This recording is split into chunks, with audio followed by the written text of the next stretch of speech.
প্রথমে তিল দিলাম, চালের গুঁড়া দেওয়া আছে, নারকেল দিচ্ছি। এটা হচ্ছে আনন্দ নাড়ু বানানো হয় আমাদের বিয়ের উৎসবে, আনন্দ উৎসবে এটা বানানো হয়। এরপরে আমরা গুড় দিই।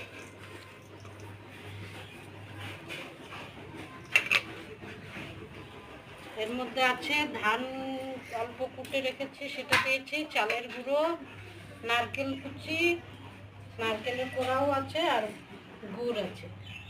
এগুলো দিয়ে এখন মাখবো। একটু পরে আসছি, বাই বাই, ব্রেক কে বাদ। পাকানো হচ্ছে, এই দেখো মাখা হয়ে গেছে, এখন পাকাচ্ছি। আমাদের স্পেশাল আইটেম এটা, এটা ছাড়া বিয়ে অসম্পূর্ণ। তারপরে এটাকে ভাজা হবে। এই যে কড়াইতে তেল দেওয়া হয়ে গেছে, তেল গরম হচ্ছে। এই নিয়মটা বহু পুরানো, আমাদের বাড়ির ঐতিহাসিক নিয়ম। সবার বাড়িতে আছে কিনা প্লিজ কমেন্টে জানিও। ওকে, বাই বাই, টাটা বন্ধুরা। এই দেখো ভেজে নিয়েছি, এখন ভেজে নিয়ে তুলে নিয়েছি। দেখো দেখতে কত সুন্দর হয়েছে, একতলা বানিয়েছি,